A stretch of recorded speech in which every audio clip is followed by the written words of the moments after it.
So welcome dear students and hope that your preparation is going great. तो आज के session में हम कंप्लीट रिवाइज करेंगे the fourth chapter that is the chemical bonding and molecular structure. तो उससे पहले अगर आपने फर्स्ट 3 यूनिट्स अभी तक रिवाइज नहीं किए हैं तो उनकी जो लिंक है वो डिस्क्रिप्शन बॉक्स में आपको मिल जाएगी, वहाँ से आप उसको देख सकते हैं। सो let's start with question number first. Question number first जो आपका है that is right Lewis dot structure of carbon monoxide, phosphine and this nitrate ion. So let's सी यहाँ पे हम कैसे इनकी लिविस डॉट स्ट्रक्चर जो है वो बनाते हैं। तो जो पहला मॉलिक्यूल आपको दिया गया है दैट्स योर कार्बन मोनोक्साइड। तो सिंपली पहला काम जो होता है that is you have to calculate total valence electron count. तो देख लो कार्बन जो है इसका एटॉमिक नंबर 6, तो वैलेंस इलेक्ट्रॉन इसमें 4। ऑक्सीजन का एटॉमिक नंबर होता है 8, सो इसमें वैलेंस इलेक्ट्रॉन जो है वो है 6। सो दैट इज़ टोटल आपके पास है 10 वैलेंस इलेक्ट्रॉन्स, राइट। ये है टोटल वैलेंस इलेक्ट्रॉन काउंट। तो अब यहाँ पे इसकी लिविस डॉट स्ट्रक्चर हम कैसे बनाएंगे? So simply you will just take this is your carbon, है ना, इसको हम सेंट्रल एटम ले रहे हैं और यहाँ पे इसके सराउंडिंग में यहाँ पे आपका ऑक्सीजन होगा। कहीं पे भी आप दिखा सकते हैं लिविस डॉट स्ट्रक्चर में। तो नेक्स्ट काम क्या होता है, इन 10 इलेक्ट्रॉन्स में से आप एक इलेक्ट्रॉन पेयर यहाँ पे रखेंगे in order to form single covalent bond, है ना। तो मुझे बता दो 10 - 2 दैट्स 8 इलेक्ट्रॉन यहाँ पे बच गए। So these 8 electrons they will act as your what, lone pair electrons, ठीक है ना, अनशेयर्ड पेयर। पर मुझे बताओ ऑक्टेट कंप्लीट होना चाहिए, तो क्या यहाँ पे कार्बन का ऑक्टेट कंप्लीट हुआ? 2 and 2 4, नो, ऑक्टेट कंप्लीट नहीं हुआ। तो तब क्या करेंगे, ये जो आपका लोन पेयर है इसको यहाँ पे शिफ्ट करेंगे और बनाएंगे डबल बॉन्ड। सो इसको अब ऐसे हम दिखाएंगे, यहाँ पे 2 इलेक्ट्रॉन पेयर हमने रखे in order to form double bond, है ना। और उसके बाद यहाँ पे एक लोन पेयर था और अब यहाँ पे ऑक्सीजन पे अब सिर्फ 2 ही लोन पेयर है, राइट। तो मुझे बताओ क्या कार्बन का ऑक्टेट कंप्लीट हुआ? अभी भी नहीं हुआ। 2 2 4 2 6। तो दैट मीन्स क्या करेंगे, एक और इलेक्ट्रॉन पेयर जो लोन पेयर ऑक्सीजन पे है यहाँ पे इसको शिफ्ट करवाएंगे, ठीक है, ताकि यहाँ पे क्या बन जाएगा, ट्रिपल बॉन्ड। तो मुझे बताओ अब जब हमने ट्रिपल बॉन्ड यहाँ पे बनाया तो क्या ऑक्टेट कंप्लीट हुआ दोनों का? तो answer is yes. So because यहाँ पे आप देख सकते हैं 2 2 4 2 6 एंड 2 8, है ना, हर एक बॉन्ड में 2 इलेक्ट्रॉन है यहाँ पे। तो कार्बन का भी ऑक्टेट कंप्लीट हुआ और आपका जो ऑक्सीजन है उसका भी ऑक्टेट कंप्लीट हुआ। तो दैट मीन्स यहाँ पे ट्रिपल बॉन्ड होगा between carbon and oxygen. So bond order यहाँ पे 3 है और ये ही रहेगा the Lewis dot structure for carbon monoxide. बहुत ही इजी है, सिंपली वैलेंस इलेक्ट्रॉन निकालने हैं, उसके बाद सेंट्रल एटम आप सेलेक्ट करते हैं जो लीस्ट इलेक्ट्रोनेगेटिव होता है, राइट। और उसके बाद पहले एक इलेक्ट्रॉन पेयर रखेंगे, ठीक है। अगर ऑक्टेट कंप्लीट होता है देन वेल एंड गुड, और अगर नहीं हो रहा है तो तब डबल बॉन्ड से देखेंगे और फिर ट्रिपल बॉन्ड से। तो ये था पहला मॉलिक्यूल। दूसरा जो आपको दिया गया है यहाँ पे दैट इज़ आपके पास है फॉस्फीन, है ना, PH3। तो मुझे बताओ फॉस्फीन जो है इसमें टोटल वैलेंस इलेक्ट्रॉन काउंट आप निकालेंगे तो कैसे निकालते हैं? फॉस्फोरस एटॉमिक नंबर 15, तो दैट मीन्स 5 इसमें वैलेंस इलेक्ट्रॉन है, राइट। 5 प्लस हाइड्रोजन का वैलेंस इलेक्ट्रॉन 1 × 3, 3 है ये, है ना। सो ये आ जाएंगे 8 है यहाँ पे टोटल वैलेंस इलेक्ट्रॉन, राइट। तो मुझे बता दो सेंट्रल एटम कौन सा होता है? लीस्ट इलेक्ट्रोनेगेटिव, पर यहाँ पे फास्फोरस, राइट, क्योंकि हाइड्रोजन और फ्लोरीन जो है इनको आप याद रखेंगे, hydrogen and fluorine they are always at terminal, ठीक है, टर्मिनल पोजीशन पे ये हमेशा होते हैं, तो इनको याद रखेंगे। तो दैट मीन्स आप रखेंगे यहाँ पे टर्मिनल पोजीशन पे, कहीं पे भी इसके सराउंडिंग में आप इनको रख सकते हैं, ठीक है, हाइड्रोजन एटम्स को। तो बता दो पहला काम क्या है, first you will just place 1 electron pair between 2 atoms, ठीक है, यहाँ पे in order to form what, in order to form single covalent bond. तो यहाँ पे आप दिखा सकते हैं इसको बॉन्ड को, सिंगल कोवेलेंट बॉन्ड, राइट। तो अब मुझे बता दो 2 2 4 2 6 इलेक्ट्रॉन माइनस करेंगे 8 में से, तो वहाँ पे सिर्फ बचे 2 electron. So that means that will B lone pair on this phosphorus. तो ज़रा देख लो फास्फोरस का ऑक्टेट कंप्लीट हुआ, यहाँ पे 2 2 4 2 6 और 2 8, इसका ऑक्टेट कंप्लीट हुआ, राइट। और हाइड्रोजन का क्या होता है, इसका डुप्लेट कंप्लीट होता है, इसका तो ऑक्टेट कंप्लीट नहीं होता है ना। You already know these atoms just we are having hydrogen, helium अगर हमारे पास है, लिथियम अगर हमारे पास है, बेरिलियम, तो इनका डुप्लेट ही कंप्लीट होता है, ठीक है ना। इनको आप नोट डाउन करेंगे, इंपॉर्टेंट रहेगा, इसको आप नोट डाउन करेंगे यहाँ पे दैट इनका सिर्फ डुप्लेट ही कंप्लीट होता है, ठीक है। तो ये रहेगा Lewis dot structure for phosphine. अब देखो नेक्स्ट मॉलिक्यूल जो आपको दिया गया है दैट इज़ आयन है nitrate ion, that is NO3 negative, NO3 negative. तो यहाँ पे भी क्या करेंगे आप, टोटल वैलेंस इलेक्ट्रॉन काउंट करेंगे, ठीक है। तो नाइट्रोजन जो है एटॉमिक नंबर 7, सो इसमें 5 वैलेंस इलेक्ट्रॉन है, ठीक है। ऑक्सीजन में 6 वैलेंस इलेक्ट्रॉन होते हैं into 3 because there are 3 oxygen atoms, right. और उसके बाद इस पर नेगेटिव चार्ज है तो ये ऐड होगा +1, तो कितना आ जाएगा ये आपके पास 5 + 18 + 1, सो दैट मीन्स ये आ जाएगा 24, ठीक है ना। टोटल वैलेंस इलेक्ट्रॉन 24 है। अब सेंट्रल एटम यहाँ पे आप सेलेक्ट करेंगे, है ना, that will B least electronegative nitrogen, और उसके बाद जो आपके ऑक्सीजन है उनको आप कॉर्नर्स पे रखेंगे। Let's write like this, okay. ये 3 ऑक्सीजन है, ठीक है ना। तो पहला काम क्या रहेगा, first you will just place 1 electron pair between the 2 atoms, है ना, यहाँ पे in order to form single covalent bond. तो बताओ 2 2 4 और 2 6 इलेक्ट्रॉन इन्वॉल्व हो गए, तो वहाँ पे कितने बचे, 18 इलेक्ट्रॉन्स।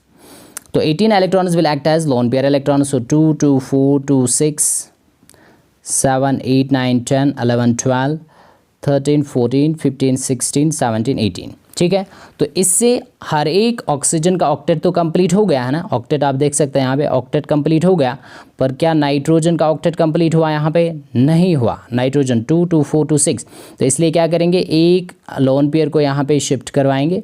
सो दैट मीन्स जो नेक्स्ट आप बनाएंगे यहाँ पे it will be just like this. यहाँ पे सिंगल बॉन्ड ऑक्सीजन है ना, इसके ऊपर 3 लोन पेयर है, इनको दिखाएंगे आप। और यहाँ पे नेक्स्ट जो आपका ऑक्सीजन है सिंगल बॉन्डेड है ना, इस पे भी 3 लोन पेयर इलेक्ट्रॉन्स है, राइट। और उसके बाद जो आपका यहाँ पे है that is your another oxygen, जिसने अब डबल बॉन्ड यहाँ पे आप दिखाएंगे इसको, और इस पे सिर्फ 2 ही लोन पेयर इलेक्ट्रॉन है अब ऑक्सीजन के ऊपर। तो आप देख सकते हैं नाइट्रोजन 2 2 4 2 6 2 8, इसका भी ऑक्टेट कंप्लीट हुआ, और हर एक ऑक्सीजन का यहाँ पे ऑक्टेट कंप्लीट हुआ। तो ये रहेगा electron dot structure, Lewis dot structure किसके लिए, नाइट्रेट आयन के लिए। और इस NO3 जो है इसके ऊपर नेगेटिव चार्ज है, सो दैट मीन्स आप यहाँ पे दिखाएंगे ऐसे स्क्वायर ब्रैकेट और यहाँ पे नेगेटिव चार्ज, राइट। ये एक्चुअली फॉर्मल चार्ज निकाला जाता है, ठीक है ना। फॉर्मल चार्ज आपने ऑलरेडी सीखा है क्लास में कैसे निकाला जाता है, तो यहाँ पे हमें वो नहीं निकालना है। तो नेक्स्ट जो है, next question number 2, that is differentiate between ionic and covalent bond. देखो ये क्वेश्चन बार बार आपके एग्जाम में पूछा जाता है कि what is an electrovalent bond and covalent bond, ठीक है। तो इनको डिफरेंशिएट करेंगे, पूरा आपका यहाँ पे ये रिवाइज हो जाएगा, इलेक्ट्रोवैलेंट एंड कोवेलेंट बॉन्ड, ठीक है। तो डिफरेंशिएट जब भी क्वेश्चन आ जाएगा तो इसको आप सिंपली डिफरेंशिएट करेंगे, यहाँ पे एक लाइन ड्रा करेंगे, ठीक है। एक साइड आप लिखेंगे ionic bond, that is your electrovalent bond, और दूसरे साइड आप लिखेंगे कोवेलेंट बॉन्ड। तो मैं यहाँ पे लिख रहा हूँ, let's have here this one is your ionic bond, जिसको आप इलेक्ट्रोवैलेंट बॉन्ड भी कहते हैं, ठीक है। और दूसरा जो आपका है that is the covalent bond. तो यहाँ पे आप याद रखेंगे कि ये जो आयोनिक बॉन्ड का कंसेप्ट है ये एक्चुअली किसने दिया, ये कौशल ने दिया। 1916 की ये बात है, 1916 की। और ये जो कंसेप्ट है आयोनिक बॉन्ड का ये दिया कौशल ने, और कोवेलेंट बॉन्ड जो है ये दिया लैंगम्यूर ने। इसको आप नोट डाउन करेंगे, लैंगम्यूर ने ये दे दिया, that is Lewis Langmuir theory actually, है ना। 1918 की बात है, 1918 और 1919। अब मुझे यहाँ पे बता दो आयोनिक बॉन्ड जो है इसमें आप क्या लिखेंगे। फर्स्ट पॉइंट जो आप लिखेंगे यहाँ पे दैट इज़ आयोनिक बॉन्ड जो है इट्स एक्चुअली कैसे आप डिफाइन करेंगे, है ना, और ये कैसे बनता है। It simply force of attraction. अगर जैसे आपके पास है लेट्स से Na पॉजिटिव है, कैटायन है, और सिमिलरली Cl नेगेटिव है, एनायन है, तो इनके दरमियान definitely there will be force of attraction, और उसी को तो आयोनिक बॉन्ड कहा जाता है, जो आयॉन्स के दरमियान बॉन्ड होता है, जो फोर्स ऑफ अट्रैक्शन होता है यहाँ पे, ठीक है। So it is simply the force of attraction. मैं यहाँ पे लिखूँगा इसको force of attraction, force of attraction between oppositely charged ions, है ना, बिटवीन ऑपोजिटिवली चार्ज्ड आयॉन्स, उसको हम बताएंगे ऑपोजिटिवली चार्ज्ड आयॉन्स, उसको बताएंगे हम कि ये है आपका आयोनिक बॉन्ड, ठीक है। और कैसे बनता है, it's formed by complete transfer of electrons, ठीक है। फॉर्मड बाय, यहाँ पे आप लिखेंगे that it's formed by complete transfer of electrons, complete transfer of electrons. तो दैट मीन्स यहाँ पे ऐसा होता है दैट एक एटम जो है वो कम्प्लीटली इलेक्ट्रॉन लॉस करता है, और दूसरा जो है वो कम्प्लीटली इलेक्ट्रॉन को गैन करता है। जैसे सोडियम जो है it loses one electron and the same electron is taken by this chlorine atom, it becomes then chloride ion, तभी ये बनता है। ठीक है, अब आ जाओ कोवलेंट बॉन्ड की अगर हम बात करेंगे तो कोवलेंट बॉन्ड जो है इसमें सिंपली आप याद रखेंगे that is the bond which is formed between atoms, ठीक है ना, चाहे वो सेम हो या डिफरेंट हो, by mutual contribution. So formed between atoms, ठीक है ना, चाहे वो सेम एटम्स हो या डिफरेंट एटम्स हो, और कैसे बनता है, by mutual contribution and sharing of electrons, by mutual contribution and sharing of electrons. ठीक है, यहाँ तक contribution and sharing of electrons, mutual sharing से ये बनता है, म्यूचुअल शेयरिंग ऑफ इलेक्ट्रॉन्स। ठीक है, अब मुझे यहाँ पे बताओ कि ये जो आपका बॉन्ड है, ठीक है, यहाँ पे म्यूचुअल शेयरिंग होती है, तो जब म्यूचुअल शेयरिंग होगी तो यहाँ पे सिंगल कोवलेंट बॉन्ड भी बन सकता है। ठीक है, किसी वक्त डबल भी बन सकता है और किसी वक्त ट्रिपल भी बन सकता है। जैसे आपने एग्जांपल्स ऑलरेडी स्टडी की है इसमें, जैसे H2 मॉलिक्यूल, इसमें सिंगल कोवलेंट बॉन्ड होता है। जैसे ऑक्सीजन में डबल बॉन्ड होता है, डबल कोवलेंट बॉन्ड है ना। नाइट्रोजन N2 मॉलिक्यूल जो है इसके अंदर ट्रिपल कोवलेंट बॉन्ड होता है। तो ये आप याद रखेंगे दैट आयोनिक बॉन्ड जो है इसमें कंप्लीट ट्रांसफ़र होता है इलेक्ट्रॉन्स का। अब देखो नेक्स्ट ऐसा है दैट ये जो आपका आयोनिक बॉन्ड है किस किस के दरमियान फिर बनेगा, ये बनेगा between metal and non metal, है ना, मेटल और नॉन मेटल के दरमियान ही बनता है आपका आयोनिक बॉन्ड। जैसे आप याद रखेंगे कौन से मेटल्स बनाते हैं, जैसे alkali and alkaline earth metals, that means group first and group second के जो मेटल्स हैं वो बनाते हैं आयोनिक बॉन्ड किन के साथ, जो हाईली इलेक्ट्रोनेगेटिव होते हैं, that is your halogens and oxygen family, that is group number 17 and 16। तो इनके एलिमेंट्स जहाँ पे भी आपको दिख रहे हैं that is group first and second, और किन के साथ बॉन्ड ये बनाते हैं, अगर ये बॉन्ड बनाते हैं ग्रुप 16 और 17 के साथ तो डेफिनेटली वो हमेशा आयोनिक बॉन्ड होगा, आयोनिक कंपाउंड होगा। ठीक है, इसको आप याद रखेंगे। अब देखो यहाँ पे ऐसा नहीं है, यहाँ पे आप याद रखेंगे, यहाँ पे सिंपली नॉन मेटल्स, यहाँ पे सिंपली नॉन मेटल्स के दरमियान ही क्या बनता है, कोवलेंट बॉन्ड बनता है, चाहे बाद में वो सिमिलर हो। जैसे ये Cl है क्लोरीन और इसने बॉन्ड बनाया दूसरे क्लोरीन एटम के साथ, तो ये दोनों सिमिलर है, नॉन मेटल्स है, चाहे ये डिफरेंट हो। फॉर एग्जांपल ये हाइड्रोजन है और ये क्लोरीन है, दोनों नॉन मेटल्स है, तो यहाँ पे भी कोवलेंट बॉन्ड बनेगा, राइट। तो इसको आप याद रखेंगे। नेक्स्ट डिफरेंस आप याद रखेंगे यहाँ पे दैट ये जो आपका आयोनिक बॉन्ड होता है ये नॉन डायरेक्शनल होता है, इसका कोई डायरेक्शन नहीं होता है, नॉन डायरेक्शनल, ठीक है ना। पर जो कोवलेंट बॉन्ड होता है ये डायरेक्शनल होता है, इंपॉर्टेंट रहेगा। कोवलेंट बॉन्ड जो आपका होता है इट इज़ डायरेक्शनल, इसका पर्टिकुलर डायरेक्शन होता है। दैट्स वाई जब हम देखते हैं कोवलेंट मॉलिक्यूल्स है ना उनकी डेफिनेट जियोमेट्री होती है, ठीक है। तो नेक्स्ट मुझे आप बताएंगे यहाँ पे देखो एक्चुअली जो आयोनिक बॉन्ड है बहुत ही ज़्यादा स्ट्रॉन्ग फोर्स ऑफ अट्रैक्शन है, तो it is a strong bond है ना, ये स्ट्रॉन्ग बॉन्ड होता है और इसके लिए एनर्जी आपको बहुत ज़्यादा लगेगी इस बॉन्ड को ब्रेक करने के लिए। और अगर हम बात करेंगे कोवलेंट बॉन्ड की तो ये आयोनिक बॉन्ड से वीक होता है, वीकर देन, है ना, वीकर देन कोवलेंट बॉन्ड, इसको आप नोट डाउन करेंगे, कोवलेंट बॉन्ड से ये वीक होता है, ठीक है। और नेक्स्ट अगर हम देखेंगे आयोनिक बॉन्ड जो है या आयोनिक कंपाउंड्स जो है इनमें फिर निकाला जाता है इलेक्ट्रोवैलेंसी, है ना, इलेक्ट्रोवैलेंसी, क्योंकि मैंने बताया इसमें इसको हम इलेक्ट्रोवैलेंट बॉन्ड भी कहते हैं।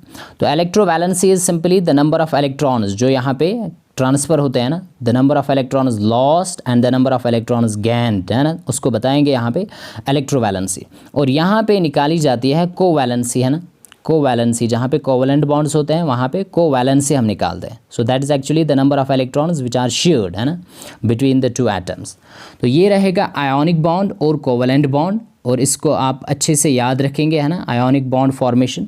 और एग्जांपल जहाँ पे भी आपको कोई भी एग्जांपल दी जाती है, जैसे मैंने बताया है ना, मेटल कौन सा हो सकता है और नॉन मेटल। फॉर एग्जांपल अगर आपको दिया जाता है मैग्नीशियम सल्फाइड, आपको बताना है इसमें आयोनिक बॉन्ड है या कोवलेंट बॉन्ड, तो आपको आना चाहिए, है ना। तो definitely magnesium group second alkaline earth metal है, सल्फर जो है इट बिलोंग्स टू ग्रुप 16, तो डेफिनेटली ये आयोनिक कंपाउंड है और यहाँ पे आयोनिक बॉन्ड होगा, ठीक है। तो आयोनिक बॉन्ड जहाँ पे भी होता है इनके जो कंपाउंड्स होते हैं ionic compounds they are good conductor of electricity in aqueous and molten state, पर कोवलेंट कंपाउंड्स यूजुअली क्या होते हैं, बैड कंडक्टर्स होते हैं। तो ये रहेगा difference between ionic and covalent bond, ठीक है। तो नेक्स्ट क्वेश्चन पे आ जाते हैं, जो बहुत ही ज़्यादा इंपॉर्टेंट क्वेश्चन है और यहाँ से पूरा रिवाइज हो जाएगा विस्पर थ्योरी, ठीक है। और जितने मॉलिक्यूल्स मैंने यहाँ पे दिए हैं, ठीक है, इससे बाहर कोई भी मॉलिक्यूल आपको नहीं पूछा जाएगा। तो बस इन्हीं मॉलिक्यूल्स की आपको क्या बतानी है, शेप बतानी है, ठीक है, on the base of VSEPR theory, valence shell electron pair repulsion theory, ठीक है। So let's start one by one. पहला मॉलिक्यूल यहाँ पे जो आपको दिया गया है दैट इज़ कार्बन डाइऑक्साइड, ठीक है। सो लेट्स सी, ये आपका क्वेश्चन नंबर 3 है, बहुत ही इंपॉर्टेंट रहेगा, ठीक है ना। तो यहाँ पे इसको देख लेते हैं, क्वेश्चन नंबर 3। तो पहला जो मॉलिक्यूल है आपका यहाँ पे, first of all let's discuss here. पहले हम उन मॉलिक्यूल्स को डिस्कस करेंगे जिनमें एक्चुअली क्या होती है, रेगुलर ज्योमेट्री होती है, ठीक है ना। एक ऐसे मॉलिक्यूल्स होते हैं जिनमें रेगुलर ज्योमेट्री होती है, ठीक है। और फिर कुछ मॉलिक्यूल्स ऐसे हमारे पास होते हैं जिनमें इरेगुलर ज्योमेट्री होगी, है ना। रेगुलर ज्योमेट्री वहाँ पे ये होती है जहाँ पे जो आपका सेंट्रल एटम होगा it is surrounded by only shared pair, है ना, जिनको हम कहते हैं bond pair electrons, bond pairs. It's only surrounded by bond pairs. अगर लोन पेयर कोई भी नहीं होगा सेंट्रल एटम के सराउंडिंग में, तो तब ज्योमेट्री होती है regular geometry, right. So let's C, for example अगर हम बात करेंगे, लेट्स सी BeCl2, ठीक है ना, या हम बात कर रहे हैं कार्बन डाइऑक्साइड, दोनों की जो एक्चुअली शेप या ज्योमेट्री आप कह सकते हैं दैट इज़ लीनियर, है ना। दोनों की शेप कैसी है, लीनियर शेप है। तो देख लो क्यों, क्योंकि अकॉर्डिंग टू विस्पर थ्योरी इन दोनों में क्या है, देयर आर 2 बॉन्ड पेयर्स, और लोन पेयर कोई भी नहीं है टू द सेंट्रल एटम। जो सेंट्रल एटम है उसके सराउंडिंग में सिर्फ 2 ही बॉन्ड पेयर्स है, right. There are only 2 bond pairs. अब यहाँ पे देखो, आपके माइंड में क्वेश्चन आ रहा होगा, ये तो कार्बन डाइऑक्साइड ऐसे है डबल बॉन्डेड विद ऑक्सीजन, है ना, एक साइड भी डबल बॉन्ड दूसरे साइड भी, तो ये तो फिर बॉन्ड पेयर यहाँ पे 4 है। नहीं, अकॉर्डिंग टू विस्पर थ्योरी, आप सभी नोट डाउन करेंगे इस पॉइंट को। विस्पर थ्योरी में ऐसा होता है कि डबल बॉन्ड या triple bond it is treated just as 1 electron pair, ठीक है ना। तो ये एक ही बॉन्ड पेयर माना जाता है, इसको आप नोट डाउन करेंगे। तो इसमें सिर्फ 2 ही बॉन्ड पेयर्स हैं, तो दैट्स वाई इनकी शेप हमेशा लीनियर। तो कितना एंगल होगा यहाँ पे, 180 डिग्री, ठीक है। इस एंगल पे रहेंगे यहाँ पे बॉन्ड पेयर्स, ताकि रिपल्शन क्या होगा, मिनिमम होगा, ठीक है ना। अब मुझे बताओ नेक्स्ट वन। नेक्स्ट अगर हम देखेंगे regular geometry, that will be your BF3, है ना, बोरॉन ट्राइफ्लोराइड, या ElCl3, ठीक है ना, ElCl3। इनकी जो शेप होगी that will be trigonal planner, या जिसको आप कहते हैं ट्रायंगुलर प्लानर, ट्राइगोनल प्लानर, है ना, TP शेप। इसमें बॉन्ड एंगल होता है 120 डिग्री, राइट। तो यहाँ पे ज़रा देख लो, सिंपली आप याद रखेंगे 3 बॉन्ड पेयर्स। अगर 3 बॉन्ड पेयर है तो that means definitely the shape will be trigonal planner, 120 degree angle. तो नेक्स्ट अगर हम बात करेंगे यहाँ पे CH4, है ना, मीथेन है आपके पास, या CCl4 है आपके पास, या सिलिकॉन टेट्राक्लोराइड है आपके पास, ठीक है ना। तो इन सभी में कितने बॉन्ड पेयर्स है, 4 बॉन्ड पेयर। सेंट्रल एटम जो है आपका it is surrounded by 4 bond pairs, और कोई भी लोन पेयर सेंट्रल एटम पे नहीं है। तो यहाँ पे एंगल होगा 109 डिग्री 5 मिनट्स, और इनकी टेट्राहेड्रल शेप होती है ना, टेट्राहेड्रल ज्योमेट्री यहाँ पे। तो इनमें कितने हैं, 4 बॉन्ड पेयर्स। तो इसको नोट डाउन करना है और याद रखना है आपको, ठीक है। तो ये इंपॉर्टेंट रहेगा। नेक्स्ट देख लेते हैं, दैट इज़ अगर आपके पास है लेट्स से PCl5, है ना, फॉस्फोरस पेंटाक्लोराइड, ये इंपॉर्टेंट रहेगा, है ना, इस पर स्टार लगाएंगे, इंपॉर्टेंट रहेगा।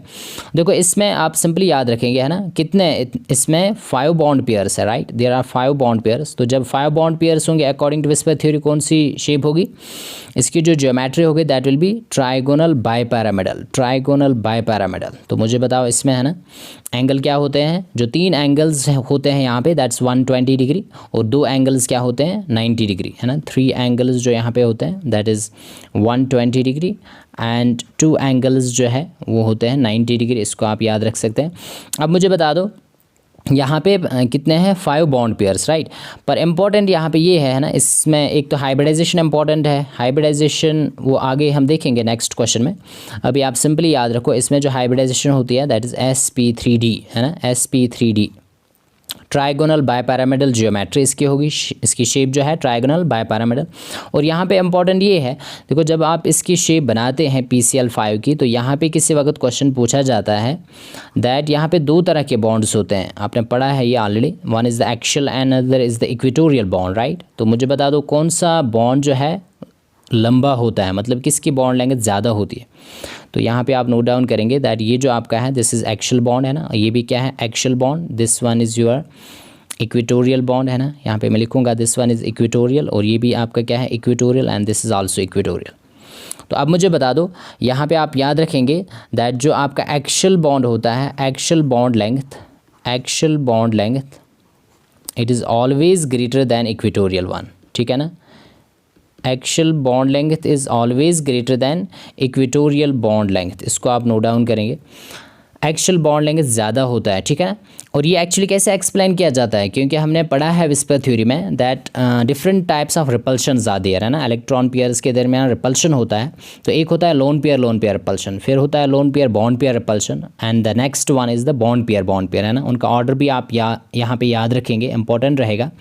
तो मैं यहाँ पे बताऊँगा आपको, you will just note down this that सबसे ज़्यादा जो रिपल्शन होता है that is between the to loan pairs है ना, लोन पेयर रिपल्शन ये सबसे ज़्यादा होता है। और उसके बाद होता है आपका loan pair bond pair repulsion, ठीक है।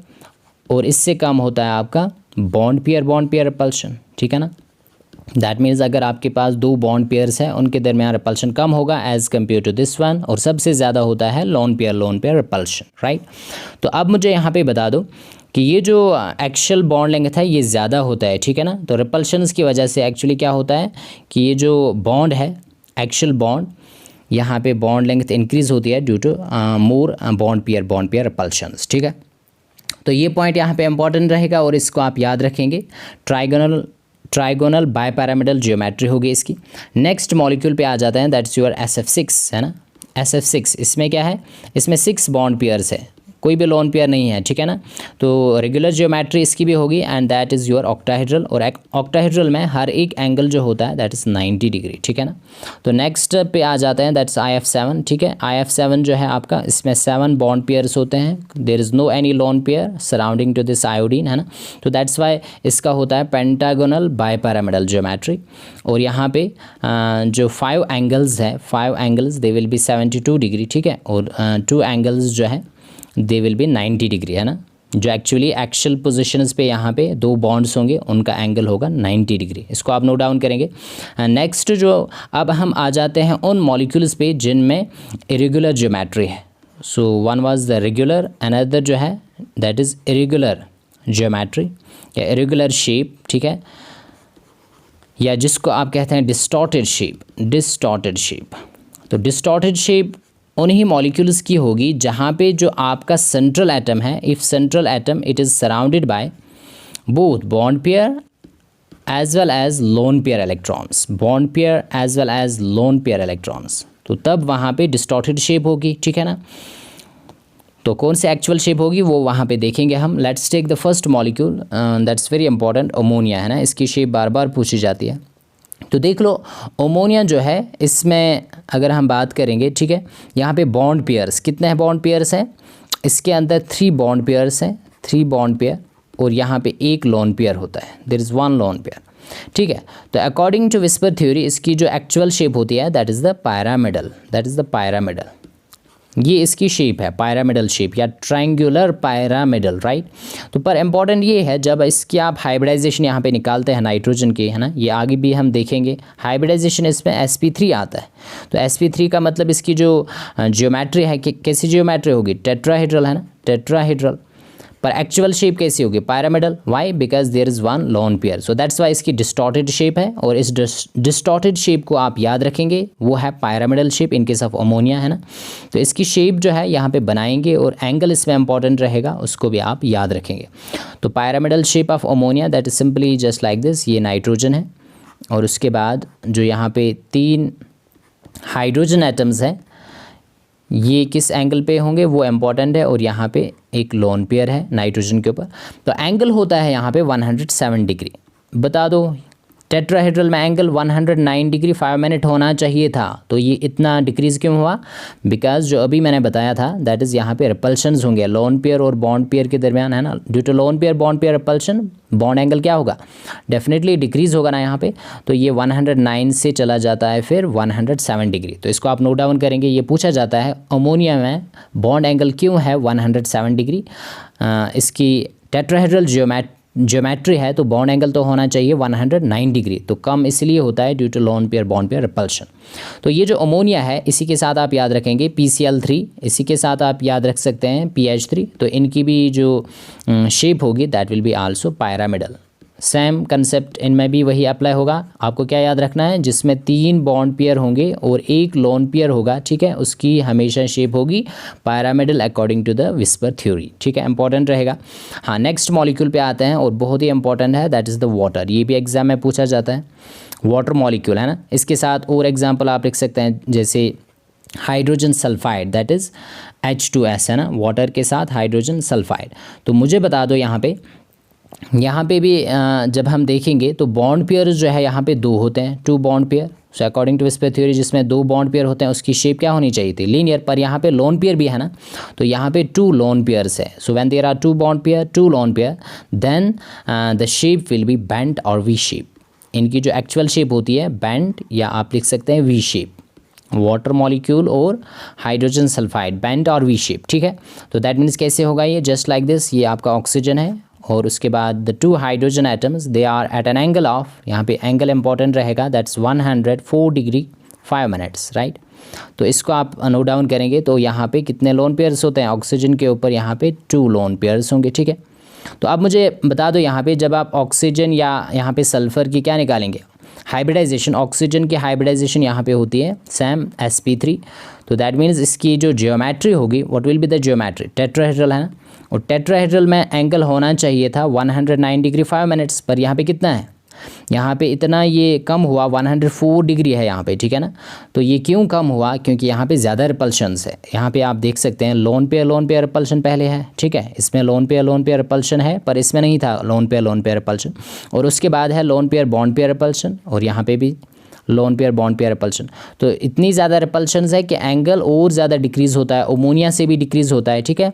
तो ये क्वेश्चन पूछा जाता है, अमोनिया में इतना एंगल क्यों है और वाटर में इतना कम क्यों है, क्योंकि यहाँ पे 2 लोन पेयर्स है, रिपल्शन ज़्यादा होगा। यहाँ पे लोन पेयर रिपल्शन भी है, अमोनिया में नहीं है, ठीक है ना। इसको आप याद रखेंगे, तो इस ऑर्डर को आप याद रखेंगे। तो एक होती है जियोमेट्री, अगर आपको वाटर की जियोमेट्री पूछी जाती है तो जियोमेट्री इसकी टेट्राहेड्रल है। अगर वाटर की एक्चुअल शेप पूछी जाती है तो एक्चुअल शेप इसकी बेंट है या वी शेप, इसको आप याद रखेंगे। सिमिलरली अमोनिया की भी जियोमेट्री जो है टेट्राहेड्रल है और एक्चुअल शेप जो है दैट्स द पायरामिडल, और इसको आप कह सकते हैं ट्रायंगुलर पायरामिडल। तो ये नेक्स्ट मॉलिक्यूल रहेगा। अब उसके बाद नेक्स्ट मॉलिक्यूल पे हम आ जाते हैं जिसकी इरेगुलर जियोमेट्री होती है, that is just your ClF3 है ना, ClF3। तो ClF3 जो है इसमें क्या है, इसमें भी 3 बॉन्ड पेयर्स हैं, 3 बॉन्ड पेयर्स हैं और यहाँ पे 2 लोन पेयर्स होते हैं, ठीक है। तो इसकी जो एक्चुअल शेप होती है दैट इज़ टी शेप, यहाँ पे इसकी टी शेप होती है। कोई भी ऐसा मॉलिक्यूल जिसमें 3 बॉन्ड पेयर होंगे और 2 लोन पेयर, उसकी टी शेप होती है। तो ये कैसे होगा फिर, जस्ट लाइक दिस। ये क्लोरीन है आपका, है ना, टी शेप, सेंट्रल एटम, उसके बाद 3 fluorine, this is the English letter T, है ना।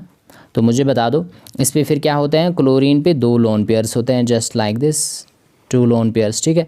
तो ये टी शेप इसकी होगी। पर मुझे बता दो जब आप हाइब्रिडाइजेशन निकालेंगे, क्लोरीन की hybridisation, that will B sp3d। sp3d में फिर अगर ये हाइब्रिडाइजेशन है तो ज्योमेट्री क्या होगी, दैट विल बी ट्राइगोनल बायपैरामिडल, है ना, ट्राइगोनल बायपैरामिडल इसकी ज्योमेट्री होती है, पर जो एक्चुअल शेप है वो है टी शेप। तो इसको आप नोट डाउन करेंगे, ठीक है। ये रहेगा नेक्स्ट मॉलिक्यूल। उसके बाद नेक्स्ट मॉलिक्यूल पे आ जाते हैं, दैट इज़ योर SF4। तो देख लो SF4, ये भी एग्जाम में पूछा जाता है। सो SF4 मॉलिक्यूल जो है इसमें आपके पास होते हैं 4 बॉन्ड पेयर्स, राइट, और इसमें होता है 1 लोन पेयर। तो जब ऐसा होगा, there are 4 bond pairs and 1 lone pair, then the actual shape जो है दैट इज सीसा, उसको हम सीसा शेप कहते हैं, ठीक है। So it is just like this, sulphur centre में होगा, it is the central atom. उसके बाद आपके पास है fluorine, 4 fluorine atoms, they will be just like this, और उसके बाद यहाँ पे 1 लोन पेयर होता है, ठीक है ना। तो ये जो एक्चुअली लोन पेयर है और ये 2 fluorine atom, they are actually towards the corners of a triangle, ठीक है। तो ये है सीसा शेप। तो मुझे बता दो यहाँ पे जो सल्फर आपका है इसकी हाइब्रिडाइजेशन क्या होती है, दैट इज sp3d। तो मुझे बता दो sp3d में कौन सी शेप जियोमेट्री होती है, दैट इज ट्राइगोनल बायपैरामिडल, है ना। तो ट्राइगोनल बायपैरामिडल इसकी जियोमेट्री होगी, पर जो एक्चुअल शेप है दैट इज़ द सीसा शेप, क्योंकि यहाँ पे लोन पेयर भी है ना। लोन पेयर को हटा के जो एक्चुअल शेप है दैट इज़ द सीसा शेप। तो ज्योमेट्री रहेगी ट्राइगोनल बायपैरामिडल, ठीक है, इंपॉर्टेंट रहेगा SF4। अब उसके बाद नेक्स्ट मॉलिक्यूल पे आ जाते हैं, दैट इज़ योर ClF5। तो ये अगर एग्जाम में पूछा गया तो आपको आना चाहिए ClF5, है ना। तो मुझे बता दो इसमें क्या है, देयर आर 5 बॉन्ड पेयर्स, है ना, देयर आर 5 बॉन्ड पेयर्स, ठीक है, and there will be 1 lone pair, 1 lone pair. तो मुझे बता दो इसकी जो शेप होगी that will be square pyramidal, है ना, स्क्वायर पैरामिडल। इसको आप नोट डाउन करेंगे, स्क्वायर पैरामिडल, स्क्वायर पैरामिडल। तो मुझे बता दो एक्चुअली यहाँ पे जब आप हाइब्रिडाइजेशन देखेंगे इस क्लोरीन की, इसकी हाइब्रिडाइजेशन क्या होगी, दैट विल बी sp3d2। तो दैट मीन्स इसकी ज्योमेट्री ऑक्टाहेड्रल, है ना, ऑक्टाहेड्रल, पर एक्चुअल शेप क्या होगी, square pyramidal, because of presence of this 1 lone pair. तो वो कैसे होगा, that will be just like this, that is chlorine है, ठीक है ना, और उसके बाद स्क्वायर और फिर एक पैरामिड, ठीक है, स्क्वायर पैरामिडल। तो यहाँ पे ये आपके फ्लोरीन एटम्स होंगे, है ना, 5 fluorine atoms, 4 will be towards the corners of square, 1 will be above the plan, ठीक है ना। तो अब यहाँ पे एक्चुअली क्या होगा, definitely there will be 1 lone pair electron. तो इसको आप दिखाएंगे यहाँ पे। तो स्क्वायर पैरामिडल एक्चुअल शेप है और इसकी ज्योमेट्री जो है दैट विल बी ऑक्टाहेड्रल, ठीक है, इसको आप नोट डाउन करेंगे। तो कोई भी मॉलिक्यूल अगर आपको पूछा जाता है, ये ज़रूरी नहीं है कि यही मॉलिक्यूल पूछा जाए, let's say it is ClBr5, है ना, तो आपको सिंपली याद रखना है जब भी 5 बॉन्ड पेयर होंगे और एक लोन पेयर होगा तो हमेशा शेप होगी स्क्वायर पैरामिडल, ठीक है। तो ये इंपॉर्टेंट रहेगा। नेक्स्ट जो यहाँ पे है that is your next molecule, that is your xenon tetrafluoride, that is XeF4। तो इसमें जब हम देखेंगे तो इसमें 4 बॉन्ड पेयर है, ठीक है ना, देयर आर 4 बॉन्ड पेयर्स, ठीक है, और यहाँ पे 2 लोन पेयर होते हैं। तो यहाँ पे जो एक्चुअल शेप होगी that will be square planar, है ना, वहाँ पे था स्क्वायर पैरामिडल, यहाँ पे होगा स्क्वायर प्लानर। इसकी actual shape that will be just like this, ये xenon है और 4 फ्लोरीन जो है they will be just towards the corners of A square, ठीक है ना। तो फिर यहाँ पे 2 लोन पेयर्स होते हैं, 1 will be just above the plan, है ना, अनदर बिलो द प्लान। तो ये ऑलरेडी डिटेल में इनको आपने पढ़ा है, बस यहाँ पे रिवाइज हो रहा है आपका पूरा। So this will be the square planar shape और इसकी ज्योमेट्री अगर आपको बताई जा रही है, ठीक है। तो xenon जो यहाँ पे है इसकी हाइब्रिडाइजेशन जो होती है दैट इज sp3d2 ऑक्टाहेड्रल, इसकी भी क्या होनी चाहिए, ऑक्टाहेड्रल इसकी ज्योमेट्री है और एक्चुअल शेप जो है दैट इज स्क्वायर प्लानर, ठीक है। तो इसको आप नोट डाउन करेंगे। नेक्स्ट जो यहाँ पे है next molecule that is XeF2, that is xenon difluoride, है ना, XeF2। तो मुझे बता दो यहाँ पे कितने हैं, there are only 2 bond pairs, ठीक है, और जो यहाँ पे लोन पेयर्स है वो 3 है, 3 लोन पेयर्स। तो इसकी जो एक्चुअल शेप होती है दैट इज लीनियर, सिंपली आप याद रखेंगे लीनियर शेप है, it is just like this, ये xenon है, right, there are 2 fluorine atoms like this, और उसके बाद 3 लोन पेयर्स हैं। These 3 lone pairs they are actually towards the corners of a triangle, ठीक है, towards the corners of a triangle. तो ये है लीनियर शेप। अगर आपको पूछा जाता है ना हाइब्रिडाइजेशन तो वो आप बता सकते हैं that will be your sp3d, that is trigonal bipyramidal, इसकी ज्योमेट्री होगी, ठीक है, actual shape will be linear.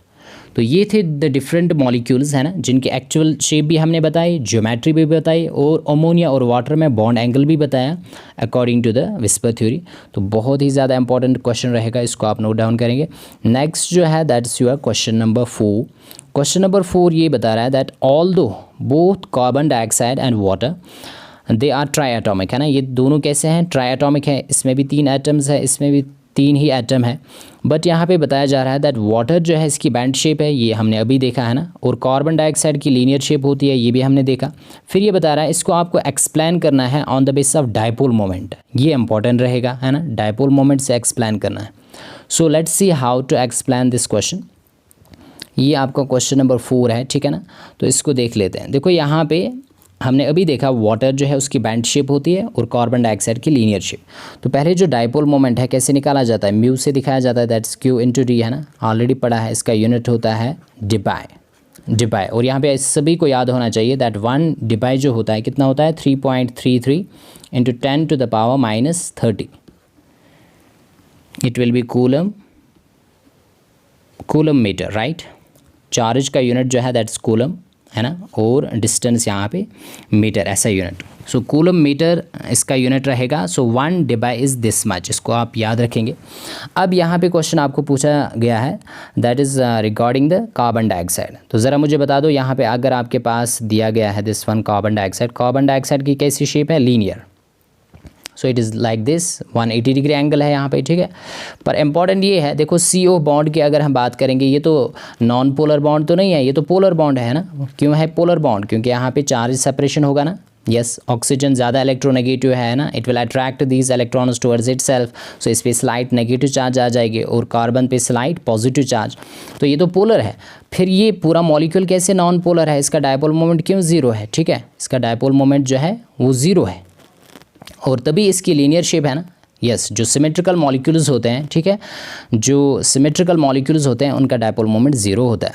तो देख लो, एक्चुअली यहाँ पे ऐसा है, dipole moment is a vector quantity. तो उसका डायरेक्शन है, डेफिनेटली डायरेक्शन इसकी तरफ होगा, oxygen towards more electronegative atom, और इसको ऐसे दिखाया जाता है। तो ये है डायपोल मोमेंट का डायरेक्शन इस बॉन्ड में। पर यहाँ से भी है CO, तो इसका डायरेक्शन ऐसे है अपोजिट, तो यहाँ पे कैंसिल होता है क्योंकि वेक्टर क्वांटिटी है, vectors can be added subtracted, है ना। तो यहाँ पे पोलैरिटी जो है कैंसिल होती है, तो that's why dipole moment zero होगा कार्बन डाइऑक्साइड में। पर वाटर जो हमने पढ़ा उसकी शेप कैसी हमने बताई, बैंड शेप है, तो वहाँ पे कैंसिल नहीं होगा, है ना। फॉर एग्जांपल यहाँ पे हमने इसको दिखाया, वाटर है और मैंने बताया इसमें, है ना, कितना एंगल होता है 104 डिग्री 5 मिनट्स। तो यहाँ पे मुझे ज़रा बता दो डायरेक्शन ऑफ डायपोल मोमेंट, है ना, कहाँ की तरफ दिखाएंगे? ऑक्सीजन की तरफ, क्योंकि ऑक्सीजन मोर इलेक्ट्रोनेगेटिव है। तो दैट मीन्स यहाँ पे एक डायरेक्शन ऐसे है इस बॉन्ड में और दूसरा बॉन्ड भी पोलर है, तो इसका डायरेक्शन भी कैसे होगा? Towards the oxygen. तो अब जो रिजल्टेंट है ना, वो आप ऐसे दिखाएंगे अपवर्ड्स। तो दैट मीन्स यहाँ पे कैंसिल नहीं हो रहा है, यहाँ पे कैंसिल नहीं हो रहा है, पोलैरिटी यहाँ पे कैंसिल नहीं होता है, तो इसका डायपोल मोमेंट ज़ीरो नहीं होगा, it will not be zero. Water में डायपोल मोमेंट ज़ीरो नहीं होगा। तो ये जो आपका मॉलिक्यूल है, this water molecule, it's your polar molecule. इसको नोट डाउन करेंगे, ये पोलर है और कार्बन डाइऑक्साइड आपका कौन सा मॉलिक्यूल होगा? नॉन पोलर होगा। तो किसी वक्त पूछा जाता है इनमें से पोलर कौन है, नॉन पोलर कौन है? जिसका डायपोल मोमेंट है ही नहीं वो आपका नॉन पोलर होगा और जिसका डायपोल मोमेंट है वो आपका पोलर होगा। तो नोट डाउन करेंगे इसको। अब बहुत सारे मॉलिक्यूल्स यहाँ पे मैं बता रहा हूँ, उनको आप याद रखेंगे, ठीक है, वो एग्ज़ाम में पूछे जाएंगे, ठीक है।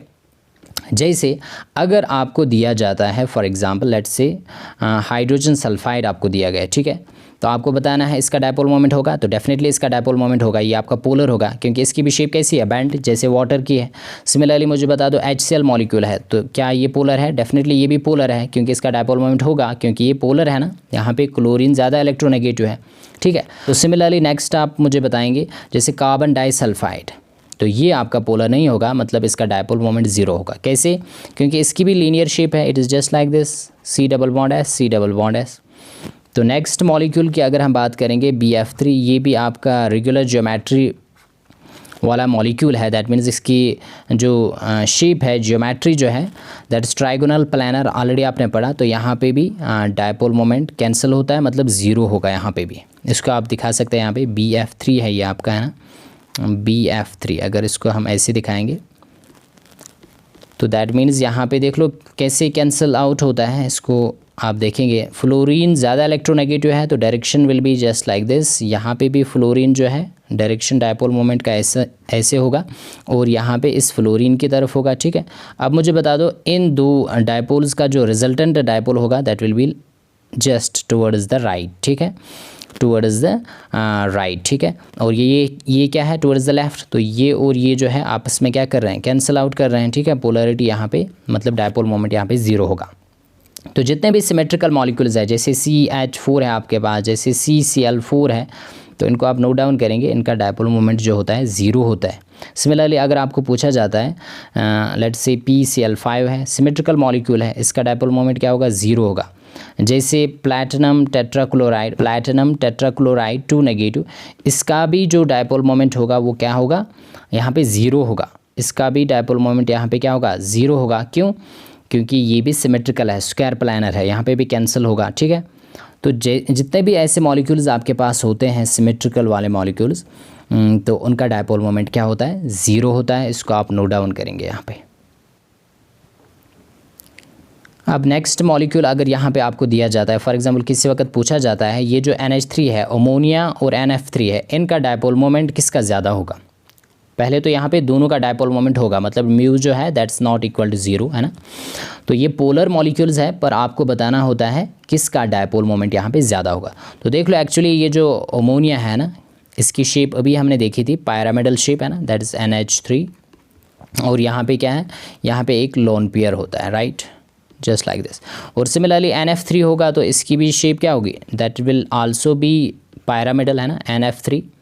और यहाँ पे भी एक लोन पेयर डेफिनेटली होगा, है ना, नाइट्रोजन के ऊपर, जस्ट लाइक दिस। तो अब ज़रा मुझे बता दो यहाँ पे डायपोल मोमेंट का जो डायरेक्शन है कैसे दिखाएंगे आप, है ना, towards the more electronegative, that is nitrogen की तरफ दिखाएंगे हेड इसका, ठीक है, जस्ट लाइक दिस। इस बॉन्ड का जो डायपोल मोमेंट होगा that will be like this. और यहाँ पे जो डायपोल मोमेंट है नाइट्रोजन का that will be like this. और फिर लोन पेयर जो है दैट्स इन दिस डायरेक्शन, इसका डायपोल मोमेंट आप ऐसे दिखाएंगे, ठीक है। अब आ जाओ यहाँ पे लोन पेयर का लाइक दिस अपवर्ड्स, ठीक है, डायरेक्शन यहाँ पे। और उसके बाद यहाँ पे दिखाएंगे टुवर्ड्स फ्लोरीन, क्योंकि फ्लोरीन ज़्यादा इलेक्ट्रोनेगेटिव है, राइट। यहाँ पे भी क्या दिखाएंगे, towards fluorine, fluorine is more electronegative, है ना। और यहाँ पे भी टुवर्ड्स द फ्लोरीन। तो ज़रा मुझे बता दो ये जो तीन है, this and this one dipole, है ना, इनका जो रिजल्टेंट है दैट मीन्स कहाँ की तरफ है, दैट्स डाउनवर्ड्स। ये है आपका रिजल्टेंट डायपोल, इन तीनों का रिजल्टेंट डायपोल, ठीक है, रिजल्टेंट डायपोल, ठीक है। तो मुझे बता दो ये जो रिजल्टेंट है और दूसरा जो लोन पेयर का है अपोजिट डायरेक्शन में है, तो ये यहाँ पे थोड़ा सा कैंसिल होगा ना। सो दैट इज़ वाई अमोनिया का डायपोल मोमेंट ज़्यादा होता है। आप ये नोट डाउन करेंगे, अमोनिया का डायपोल मोमेंट ज़्यादा होता है NF3 से। ये किसी वक्त क्वेश्चन पूछा जाता है, इंपॉर्टेंट रहेगा। तो आई होप कि आपको ये आ जाएगा। नेक्स्ट क्वेश्चन पे आ जाते हैं, दैट इज़ नेक्स्ट क्वेश्चन आपका ये है that you have to differentiate between a sigma and a pi bond, ठीक है ना। सिग्मा और पाई बॉन्ड के दरमियान डिफरेंस आपको बताना है। तो ये इजी क्वेश्चन है और आपको आना चाहिए, एग्जाम में पूछा जाता है ना, VBT से लिया गया है, वैलेंस बॉन्ड थ्योरी। तो क्या करेंगे आप, एक साइड सिग्मा लिखेंगे और दूसरे साइड पाई बॉन्ड। ज़रा कर दो इनको डिफ्रेंशिएट, है ना। बताओ कैसे बनता है सिग्मा बॉन्ड, ऑलरेडी आपने पढ़ा है, it's formed due to the axial overlap, है ना। Sigma bond is always formed, यहाँ पे आप लिखेंगे ड्यू टू एक्सियल ओवरलैप, या जिसको आप हेड ऑन ओवरलैप भी कहते हैं, ठीक है। और पाई बॉन्ड कैसे बनता है, साइड वेज ओवरलैप से, साइड वेज ओवरलैप, ठीक है ना, या जिसको आप कहते हैं लेटरल ओवरलैप, राइट। नेक्स्ट बता दो सिग्मा बॉन्ड जो आपका होता है, ठीक है ना, ये अकेला बन सकता है। सो दैट मीन्स आप याद रखेंगे, that means sigma bond can be formed in absence of pi bond. So can be formed, है ना, ये बन सकता है in absence of pi bond, in absence of pi bond, मतलब पाई बॉन्ड की कोई ज़रूरत नहीं होती है, ये सिग्मा बॉन्ड जो है अकेला बन सकता है। पर यहाँ पे आप लिखेंगे that pi bond it cannot be formed alone, है ना, pi bond cannot be formed in absence of, cannot be formed in absence of sigma bond, ठीक है। तो नेक्स्ट आप याद रखेंगे कि ये जो सिग्मा बॉन्ड आपका होता है, इसमें इंपॉर्टेंट बात ये है दैट सिर्फ s ऑर्बिटल जो है वो टेक पार्ट करता है, पर पाई बॉन्ड में s ऑर्बिटल कभी भी टेक पार्ट नहीं करता है। तो यहाँ पे लिखेंगे आप that s orbital can take part in sigma bond formation, right. पर यहाँ पे आप लिखेंगे, है ना, s ऑर्बिटल जो है, s orbital does not participate in pi bond formation, ठीक है ना, इसको आप लिखेंगे। नेक्स्ट डिफरेंस जो रहेगा, देखो सिग्मा बॉन्ड जो है यहाँ पे ओवरलैपिंग बहुत ज़्यादा होती है, सो ये हमेशा स्ट्रॉन्ग बॉन्ड होता है। Sigma bond is always a strong bond as compare to the pi bond. So pi bond को आप लिखेंगे ये वीक बॉन्ड है एज़ कम्पेयर टू, है ना, as compare to sigma bond. तो ये इंपॉर्टेंट रहेगा कि पाई बॉन्ड जो है वीक होता है और सिग्मा बॉन्ड जो है ये स्ट्रॉन्ग बॉन्ड होता है, ठीक है। नेक्स्ट इंपॉर्टेंट बात ये है कि यहाँ पे सिर्फ ओनली वन लोब जो है p ऑर्बिटल का इन्वॉल्व होता है ओवरलैपिंग में, only one lobe of p orbital जो है वो इन्वॉल्व होता है किसमें, ओवरलैपिंग में। पर जब पाई बॉन्ड बनता है तो यहाँ पे दोनों लोब्स इन्वॉल्व होते हैं। So two lobes of p orbital जो है they are involved in pi bonding, ठीक है ना। तो ये इंपॉर्टेंट रहेगा। नेक्स्ट डिफरेंस आप याद रख सकते हैं दैट यहाँ पे जो इलेक्ट्रॉन क्लाउड होता है सिग्मा बॉन्ड में, इलेक्ट्रॉन क्लाउड जो होता है आपका वो होता है symmetrical. Electron cloud is symmetrical, ठीक है ना, पढ़ा है ऑलरेडी आपने। और यहाँ पे जो आपका इलेक्ट्रॉन क्लाउड होता है, electron cloud that is unsymmetrical. Electron cloud जो है दैट इज़ अनसिमेट्रिकल। तो ये रहेगा सिग्मा और पाई बॉन्ड के दरमियान डिफरेंस, ठीक है ना। तो दैट मीन्स आप बता सकते हैं कि ये जो सिग्मा बॉन्ड है ये बनता है SS ओवरलैप से भी, है ना, SP ओवरलैप से भी बन सकता है, PP ओवरलैप से भी बन सकता है, पर जो पाई बॉन्ड होता है it's always formed by PP overlap, ठीक है ना, always formed by PP overlap. इसको आप नोट डाउन करेंगे, ठीक है। तो इम्पॉर्टेंट यही है कि दैट सिग्मा बॉन्ड में जो ओवरलैपिंग होती है that is along the internuclear axis, उसी को हम एक्चुअल ओवरलैप कहते हैं। और पाई बॉन्ड में क्या होता है, ओवरलैपिंग जो है ये परपेंडिकुलर होता है टू द इंटरन्यूक्लियर एक्सिस, जिसको हम साइड वे ओवरलैप कहते हैं। सो ये रहेगा difference between sigma and pi bond. Next question पे आ जाते हैं, that is discuss hybridisation of carbon in ethane, ethene and ethyne, है ना। तो हाइब्रिडाइजेशन जो है, हाइब्रिडाइजेशन का कंसेप्ट बहुत ही इंपॉर्टेंट है और ये एग्ज़ाम में पूछा जाएगा। सो लेट्स सी, आपको डिस्कस करना है हाइब्रिडाइजेशन ऑफ कार्बन, ठीक है, किस में, ईथेन, ईथीन और इथाइन में। तो पहली बात तो हर एक को याद होनी चाहिए कि क्या है हाइब्रिडाइजेशन। हाइब्रिडाइजेशन सिंपली है इंटरमिक्सिंग ऑफ एटॉमिक ऑर्बिटल्स, है ना, बिलोंगिंग टू सेम एटम, ताकि वहाँ पे क्या होगा, redistribution of energy takes place so that it results in the formation of new orbitals which are known as hybrid orbitals. hybrid orbital की energy shape, है ना, geometry सेम होती है। तो यहाँ पे हमें बताना है हाइब्रिडाइजेशन किन किन का बताना है, ईथेन में कार्बन का, है ना, फिर ईथीन में और इथाइन में। तो मुझे बताओ, यहाँ पे लिखेंगे हम। First of all let's take all this together. ये है आपके पास CH3 सिंगल बॉन्ड CH3 मतलब ईथेन, और उसके बाद CH2 डबल बॉन्ड CH2 मतलब ईथीन, और उसके बाद CH ट्रिपल बॉन्ड CH, ये है आपका इथाइन, ठीक है ना। तो मुझे बताओ what is the hybridisation in this, है ना, हर एक को याद होना चाहिए। अल्केन्स में कार्बन की हाइब्रिडाइजेशन sp3 होती है, तो इसकी भी हाइब्रिडाइजेशन क्या होगी, sp3। और इस कार्बन की यहाँ पे ईथीन जो है, ईथीन में हाइब्रिडाइजेशन sp2 होता है। तो दोनों कार्बन एटम्स का जो हाइब्रिडाइजेशन sp2 होगा, इसकी हाइब्रिडाइजेशन sp होगी, ठीक है, और यहाँ पे भी इस कार्बन की हाइब्रिडाइजेशन sp होगी, राइट। तो मुझे बता दो, जब sp3 होता है so what is the geometry, what is the shape, tetrahedral, है ना। यहाँ पे कोई भी लोन पेयर नहीं है कार्बन पे, तो मतलब रेगुलर ज्योमेट्री, टेट्राहेड्रल। और यहाँ पे कोई भी लोन पेयर नहीं है कार्बन पे, तो मतलब यहाँ पे ट्राइगोनल प्लानर, ट्रायंगुलर प्लानर। और यहाँ पे जो शेप होगी that is linear, sp hybridisation में लीनियर, है ना। बॉन्ड एंगल कितना होता है, 180 डिग्री, याद होना चाहिए, है ना। यहाँ पे 120 डिग्री और यहाँ पे 109 डिग्री 5 मिनट्स। तो मुझे बता दो s कैरेक्टर इंपॉर्टेंट है यहाँ पे, है ना। sp3 हाइब्रिडाइजेशन में जो s कैरेक्टर होता है कितना होता है, 25% s कैरेक्टर, ठीक है। यहाँ पे कितना होगा, 33.3% एस कैरेक्टर, और यहाँ पे होता है बहुत ज़्यादा, दैट इज़ 50% एस कैरेक्टर, ठीक है। तो ये आपको याद होना चाहिए एस कैरेक्टर किस में कितना है। तो दैट मीन्स अब हाइब्रिडाइजेशन कैसे आप यहाँ पे डिस्कस करेंगे डिटेल में। देखो यहाँ पे फर्स्ट ऑफ ऑल कार्बन तीनों में है ना। तो कार्बन जो है एटॉमिक नंबर 6 होता है। सो इन द ग्राउंड स्टेट इसकी जो इलेक्ट्रॉनिक कन्फिग्रेशन है that's 1s2 2s2 and 2p2। 2p2 को आप दिखाएंगे दैट्स 2px1 एंड 2py1, है ना। 2px1 2py1 डिजेनरेट ऑर्बिटल्स है, इनकी एनर्जी सेम होती है। तो ये ग्राउंड स्टेट है। एक्साइटेड स्टेट में क्या होगा, जब हाइड्रोजन एटम्स इसके करीब में आ जाएंगे तो एक्साइटेशन विल टेक प्लेस। एक इलेक्ट्रॉन 2s से जंप करेगा, एक्साइट होगा, कहाँ पे जाएगा, वो जाएगा 2pz ऑर्बिटल में। तो आप लिखेंगे यहाँ पे 2px1 2py1 2pz1।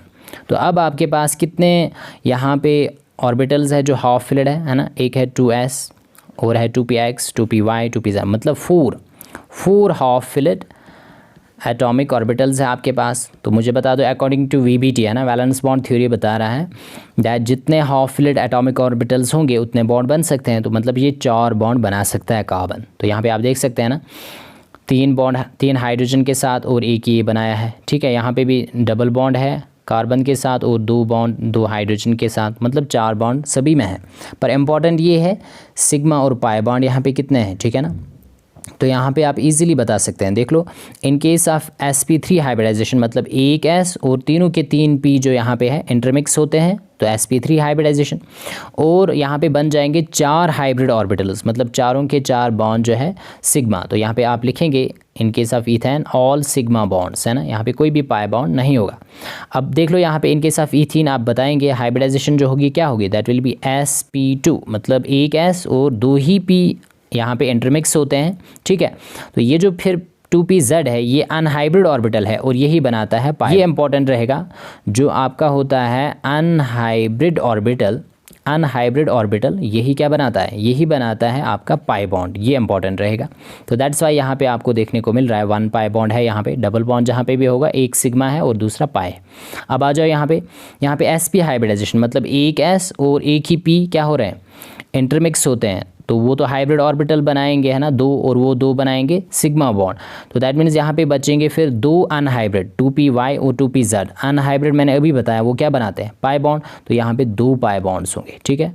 तो ये इंपॉर्टेंट रहेगा, आपने क्लास में डिटेल में पढ़ा है, बस यहाँ पे रिविजन के लिए इतना इंपॉर्टेंट है, तो इसको आप याद रखेंगे। और pC अल्फा इंपॉर्टेंट रहेगा, उसमें भी हाइब्रिडाइजेशन मैंने ऑलरेडी बताया है ना। हाइब्रिडाइजेशन निकालने के लिए एक जनरल फार्मूला होती है, वो हर एक को याद होना चाहिए। तो यहाँ पे मैं फिर से उसको रिवाइज कर रहा हूँ आपके लिए।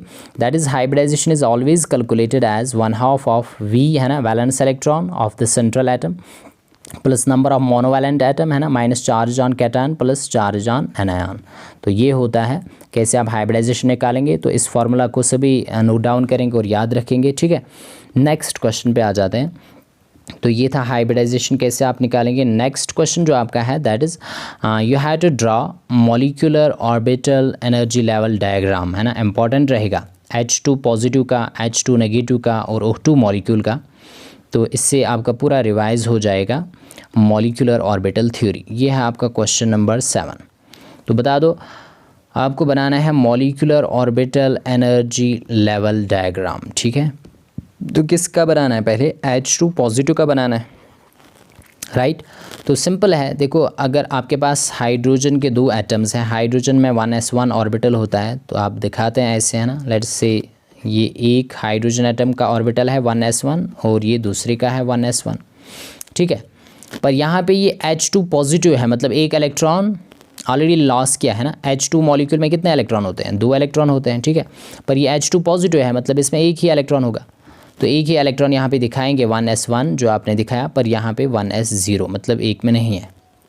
अब उसके बाद जब ये एटॉमिक ऑर्बिटल्स क्या होते हैं, कंबाइन होते हैं, तो ये बनाते हैं नए ऑर्बिटल्स जिनको हम मॉलिक्यूलर ऑर्बिटल्स कहते हैं। तो एक को हम कहते हैं bonding BMO bonding molecular orbital, और एक क्या होता है आपका एंटी बॉन्डिंग मॉलिक्यूलर ऑर्बिटल, है ना। यहाँ पे सभी को याद होना चाहिए, इसकी एनर्जी कम है और इसकी एंटी बॉन्डिंग की एनर्जी बहुत ज़्यादा होती है, ठीक है।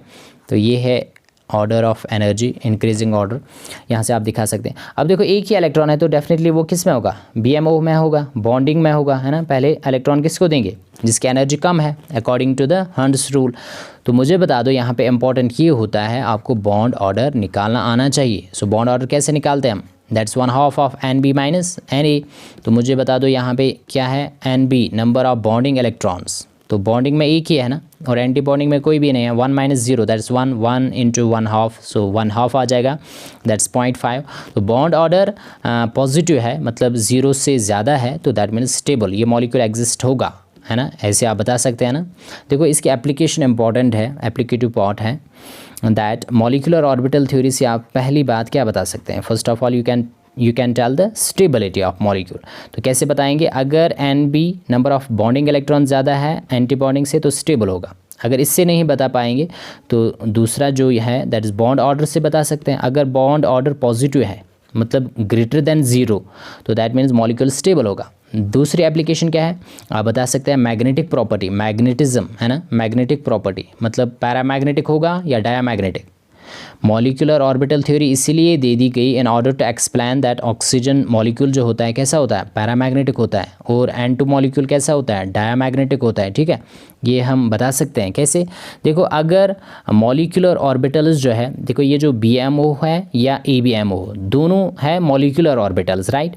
अगर इनमें अनपेयर्ड इलेक्ट्रॉन है, जैसे ये एक ही इलेक्ट्रॉन है, ये तो अनपेयर्ड है ना, तो मुझे बता दो ये कैसा होगा, जिसमें अनपेयर्ड इलेक्ट्रॉन होता है वो आपका होगा पैरामैग्नेटिक।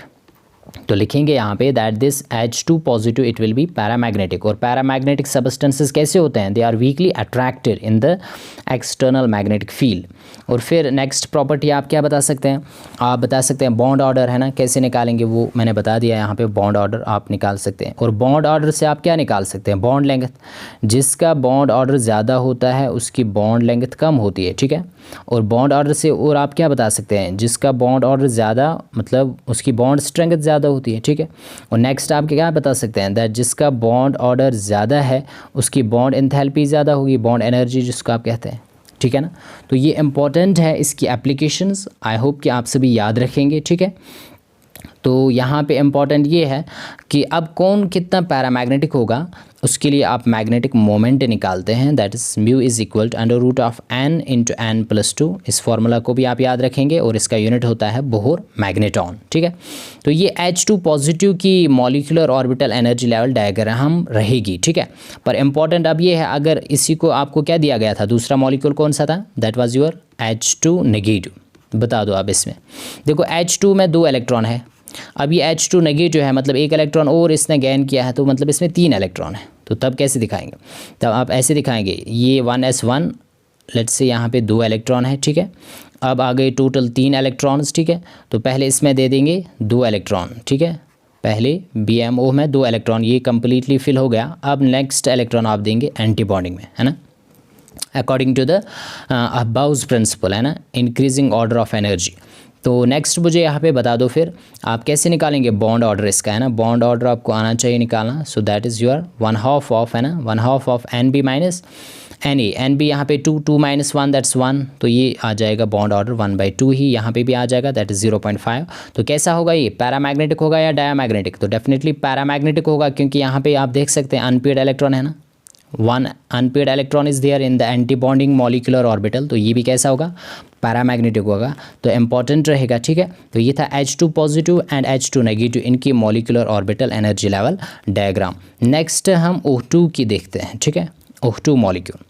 तो देखो यहाँ पे एक्चुअली आपको ऑर्डर याद रखना है, दैट अगर आप H2 मॉलिक्यूल से लेकर अप टू N2 मॉलिक्यूल जो है वहाँ तक एक ऑर्डर है एनर्जी का, ठीक है, मॉलिक्यूलर ऑर्बिटल्स की जो एनर्जी है, तो यहाँ पे यहाँ तक एक रूल है जो फॉलो होता है, ठीक है। और उसके बाद जो ऑक्सीजन है, ऑक्सीजन से लेकर अप टू हाइपोथेटिकल मॉलिक्यूल जैसे नियॉन, ठीक है ना, Ne2 मॉलिक्यूल। देखो यहाँ पे सभी को याद होना चाहिए दैट कुछ मॉलिक्यूल्स है जो हाइपोथेटिकल है, जो नहीं बनते हैं, जैसे हीलियम है ना, He2 ये नहीं बनता है, हाइपोथेटिकल है क्योंकि बॉन्ड ऑर्डर 0 है, ठीक है। सिमिलरली Be2 मॉलिक्यूल ये भी हाइपोथेटिकल है, नहीं बनता है, बॉन्ड ऑर्डर 0 है। सिमिलरली नियॉन Ne2 मॉलिक्यूल ये भी नहीं बनता है, इनका बॉन्ड ऑर्डर क्या होता है, 0 होता है ना। तो जहाँ पे बॉन्ड ऑर्डर 0 होगा या नेगेटिव होगा वो तो अनस्टेबल होते हैं, वो मॉलिक्यूल्स एग्जिस्ट नहीं करते हैं, तो ये हाइपोथेटिकल है। पर अगर आपको क्वेश्चन दिया जाता है He2 पॉजिटिव, क्या ये स्टेबल है, क्या ये एग्जिस्ट होगा, तो आंसर होगा येस, क्योंकि इसका बॉन्ड ऑर्डर जो है that will come to be positive, है ना, इसका 0 नहीं आ जाएगा, तो इसको आप नोट डाउन करेंगे। सिमिलरली अगर आपको पूछा जाता है Ne2 पॉजिटिव, तो ये भी क्या होगा, स्टेबल होगा, तो ये इंपॉर्टेंट रहेगा। अब देखो ऑर्डर ऑफ एनर्जी आपको याद रखना है कि हाइड्रोजन से लेकर अप टू नाइट्रोजन जो है इंक्रीजिंग ऑर्डर ऑफ एनर्जी, यहाँ पे मैं दिखाऊंगा for these molecules, that will B, पहले हमारे पास होता है सिग्मा 1s, है ना, उसके बाद जो है that is sigma star 1s, और उसके बाद जो होगा that will B sigma 2s, और उसके बाद जो है that is sigma star 2s, है ना, और उसके बाद जो है दैट इज़ पाई 2px, और इनकी एनर्जी बराबर होती है टू पाई 2py, ठीक है। और उसके बाद आपका आ जाएगा सिग्मा 2pz, ठीक है, और उसके बाद आ जाएगा pi star 2px is equal to pi star two P Y, ठीक है ना। और सबसे ज़्यादा एनर्जी होती है sigma star two P Z. ये जो इंक्रीजिंग ऑर्डर ऑफ एनर्जी मैंने लिखा, it's only applicable up to nitrogen. तो नाइट्रोजन के लिए ऐसे ही आप बनाएंगे और फिर डायग्राम भी ऐसे ही बनेगी, है ना। पहले लिखेंगे आप सिग्मा 1s पहले आना चाहिए, ठीक है, फिर सिग्मा स्टार 1s। तो अब उसके बाद जो है अब यहाँ पे ऐसा क्यों है in case of up to nitrogen, यहाँ पे ये ऑर्डर क्यों है, यहाँ पे पाई की जो एनर्जी है ना, पाई की जो एनर्जी है ये कम है किससे, सिग्मा से। एक्चुअली देखो यहाँ पे क्या होता है, अप टू नाइट्रोजन जो है there is mixing of orbitals, ठीक है ना, there is mixing of orbitals. और उसके बाद यहाँ पे जो है ऑक्सीजन, फ्लोरीन, नियॉन, इनमें मिक्सिंग ऑफ ऑर्बिटल नहीं होता है। इसको आप नोट डाउन करेंगे। अब नेक्स्ट आप ऑर्डर याद रखेंगे एनर्जी का, that is for oxygen, fluorine and neon. तो कहाँ पे चेंज आ जाएगा, यहाँ पे मैं लिख रहा हूँ पहले सिग्मा 1s है ना, उसके बाद सिग्मा स्टार 1s, उसके बाद आप लिखेंगे sigma 2s and then you will write sigma star 2s। अब यहाँ पे था पहले pi two P x is equal to pi two P y, पर यहाँ पे अब आ जाएगा सिग्मा टू पी जेड, ठीक है ना। और उसके बाद यही आप लिखेंगे that is pi two P X is equal to pi two P Y. और उसके बाद आपका आ जाएगा next that is pi star two P X is equal to pi star two P Y, ठीक है। और सबसे ज़्यादा एनर्जी जो है that sigma star two P Z, ठीक है। बस यहाँ पे वेरिएशन है जिसको आप याद रखेंगे। और डिफरेंस किसकी वजह से होता है, ऑर्बिटल मिक्सिंग की वजह से, जो ऑलरेडी आपने क्लास में डिटेल में स्टडी किया है। तो अब आप खुद बना सकते हैं ना molecular orbital energy level diagram, किसके लिए, O2 मॉलिक्यूल के लिए, है ना, वो आप बना सकते हैं। आप अभी बनाएंगे भी। और अभी आप मुझे बता दो ऑक्सीजन में कितने इलेक्ट्रॉन होते हैं, 8 इंटू 2 दैट 16 इलेक्ट्रॉन स्पीशीज़ है ये, है ना, 16 इलेक्ट्रॉन। तो कैसे आप डिस्ट्रीब्यूट करेंगे, है ना, ये ऑर्डर आप फॉलो करेंगे। सो दैट मीन्स 2 इलेक्ट्रॉन इसमें, देन 2 दैट्स 4 2 6 7 8 9 10 11 12, है ना। उसके बाद 13 14 15 एंड 16, है ना। यहाँ पे एक एक इलेक्ट्रॉन पहले देंगे according to the Hund's rule, क्योंकि ये डिजनरेट ऑर्बिटल्स है। तो दैट इज़ वाई ऑक्सीजन जो आपका होगा कैसा होगा, पैरामैग्नेटिक होगा, क्योंकि इसमें 2 अनपेयर्ड इलेक्ट्रॉन है। दूसरी बात बता दो इसका बॉन्ड ऑर्डर कितना होगा, निकाल सकते हो ना। बॉन्ड ऑर्डर जो होगा वो आ जाएगा 2। देखो कैसे 2 आ जाएगा, यहाँ पे 1/2 ऑफ बॉन्डिंग कितना है, यहाँ पे 2 2 4 2 6 7 8 9 10 है आपके bonding, NB 10 minus anti bonding. Anti bonding यहाँ से आप देख सकते हैं 2 2 4 5 and 6। So 10 minus 6 that's 4 4 upon 2 that is 2। तो बॉन्ड ऑर्डर 2 आ जाएगा, ठीक है, O2 में। तो इसकी जो molecular orbital energy level diagram है वो आप यहाँ पे दिखा सकते हैं। तो पहले आप जो दिखाएंगे that will B 1s orbital, है ना। तो यहाँ पे इसको सिंपली मैं ऐसे बनाऊँगा। यहाँ पे ये जो है this is your sigma 1s and this is anti bonding that is sigma star 1s, ठीक है। और उसके बाद इसमें 2 इलेक्ट्रॉन्स थे, है ना, 1s2 एक ऑक्सीजन का, ठीक है। और यहाँ से दूसरा ऑक्सीजन है उसका भी 1s2। तो 2 2 4 इलेक्ट्रॉन, तो पहले 2 इसमें दे देंगे, है ना, उसके बाद 2 इलेक्ट्रॉन इसमें। तो उसके बाद है 2s2, किसके साथ ओवरलैप करेगा, 2s2 के साथ ही, है ना। क्यों, क्योंकि एनर्जी और सिमेट्री क्या होनी चाहिए, सेम, वही एटॉमिक ऑर्बिटल्स कंबाइन होते हैं अकॉर्डिंग टू MOT। तो यहाँ पे आप नोट डाउन करेंगे this is your sigma star 2s और ये जो आपका है दिस इज़ सिग्मा 2s। इसमें भी 2 इलेक्ट्रॉन थे, राइट, और इसमें भी 2 इलेक्ट्रॉन। तो ये यहाँ पे डिस्ट्रीब्यूट आप करेंगे, 4 इलेक्ट्रॉन है टोटल, सो 2 इसमें और 2 इसमें आ जाएंगे। अब उसके बाद जो है वो आपका इम्पॉर्टेंट है जो मैंने ऑलरेडी आपको बताया, दैट इज़ योर 2p। बता दो मुझे 2p जो आपका होता है ना, इसमें 3 ऑर्बिटल्स होते हैं, p सबशेल में 3 ऑर्बिटल्स, 2px 2py 2pz। यहाँ पे दूसरा ऑक्सीजन है उसके पास भी क्या है, उसके पास भी 3 है ना, 2px 2py 2pz। तो मैंने बताया इनके साथ ऑक्सीजन, फ्लोरीन एंड नियॉन, सबसे कम एनर्जी किसकी होती है, तो वो आप नीचे लिखेंगे that is your sigma 2pz। और उसके बाद जो है that is your pi 2px pi 2py, है ना, उनको यहाँ पे दिखाएंगे आप। तो ऐसे करके आप इनके डायग्राम बनाएंगे यहाँ पे। और उसके बाद जो होता है that's your pi star 2px pi star 2py।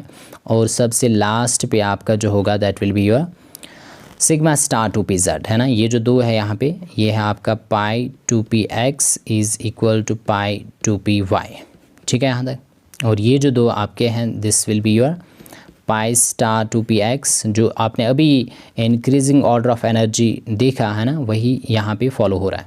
तो मुझे बता दो कितने इलेक्ट्रॉन है टोटल यहाँ पे, ऑक्सीजन की बात हो रही है, ठीक है। तो यहाँ पे 2p4 होता है, तो मतलब 1 2 3 4 इलेक्ट्रॉन है यहाँ पे भी, और यहाँ पे भी आपके होंगे 4 इलेक्ट्रॉन्स दूसरे ऑक्सीजन एटम में p सबशेल में।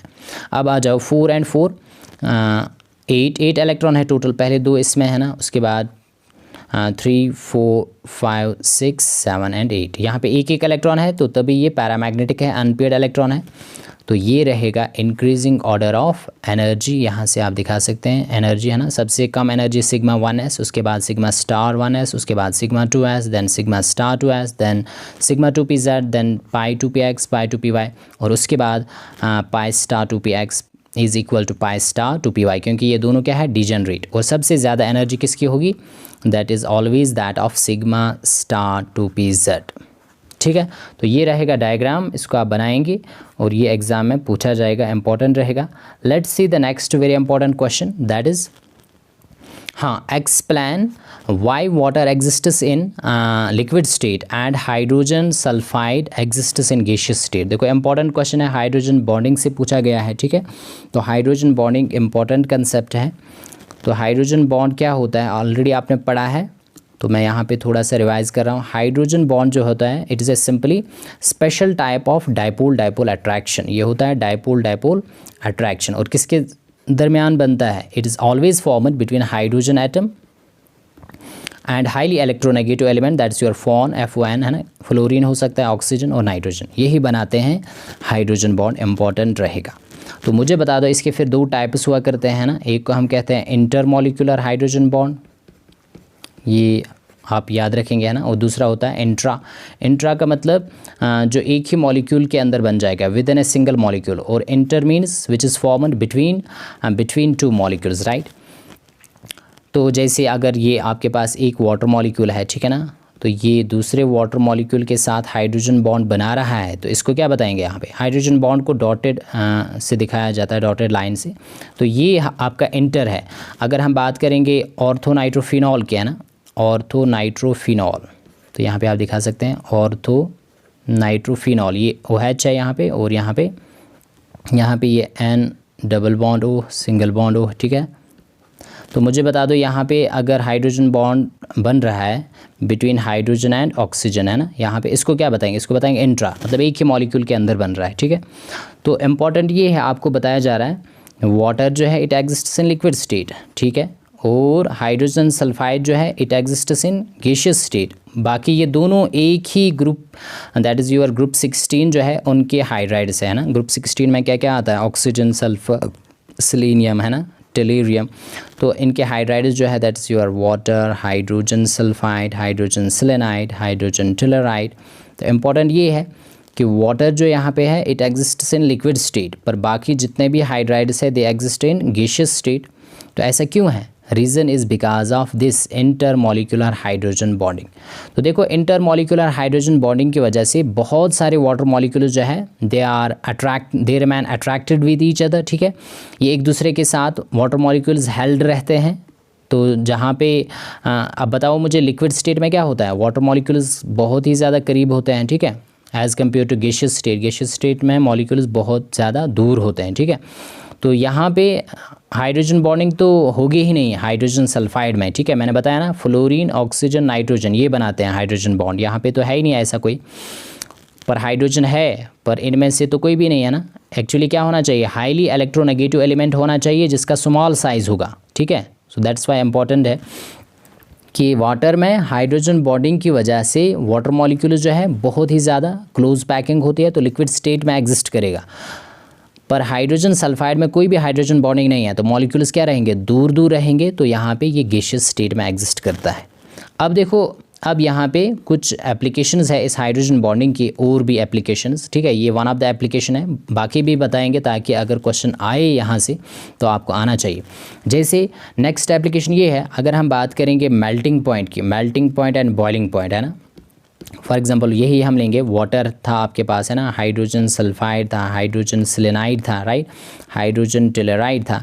तो अगर आपको पूछा जाता है इनमें से मेल्टिंग और बॉइलिंग पॉइंट किसका ज़्यादा होगा, तो डेफिनेटली वाटर का होगा। वाटर का सबसे ज़्यादा मेल्टिंग और बॉइलिंग पॉइंट है अमंग दीज। क्यों? Because reason same, that is the hydrogen bonding, क्योंकि यहाँ पे आपको टेम्परेचर ज़्यादा देना पड़ेगा in order to boil, in order to melt ice, है ना। अगर हम आइस की बात करें तो यहाँ पे ये ज़्यादा इसलिए है due to the hydrogen bonding, ठीक है, इंपॉर्टेंट रहेगा। अब नेक्स्ट जो है दैट इज़ सॉल्युबिलिटी। दूसरी चीज़ जो है जो हम हाइड्रोजन बॉन्डिंग से एक्सप्लेन कर सकते हैं दैट इज़ द सॉल्युबिलिटी।